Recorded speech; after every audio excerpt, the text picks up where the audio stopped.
देव दिवाळीच्या निमित्तानं इचलकरंजीतील शिवतीर्थ उजळून निघाला. पणत्यांचा प्रकाश, लेझर शो आणि आकर्षक विद्युत रोषणाईमुळे शिवतीर्थावर जणू तेजाची निर्मिती झाली होती.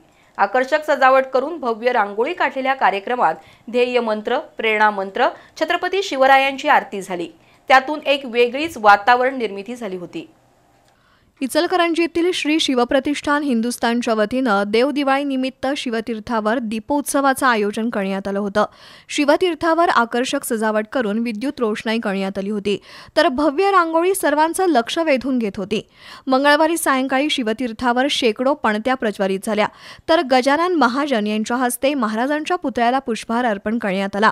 ध्येय मंत्र, प्रेरणा मंत्र झाल्यानंतर छत्रपती शिवरायांची आरती करण्यात आली.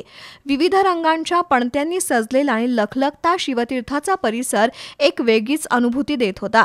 दीपोत्सव केवळ धार्मिक विधी नसून छत्रपती शिवरायांच्या विचारांचा प्रसार करण्याचा एक प्रेरणादायी मार्ग असल्याचं यावेळी सांगण्यात आलं. दरम्यान देशभक्तीपर घोषणा, सामूहिक राष्ट्रगान आणि आकर्षक आतषबाजीनं दीपोत्सवाचा समारोप झाला. कार्यक्रमाला प्रसाद जाधव, राजू बोंद्रे, सतीश मुळीक, राजू आलासे, मंगेश मस्कर, नागेश पाटील, सानिका आवाडे, ॲडव्होकेट पवन उपाध्ये, शहाजी भोसले यांच्यासह शिवभक्त मोठ्या संख्येनं उपस्थित होते.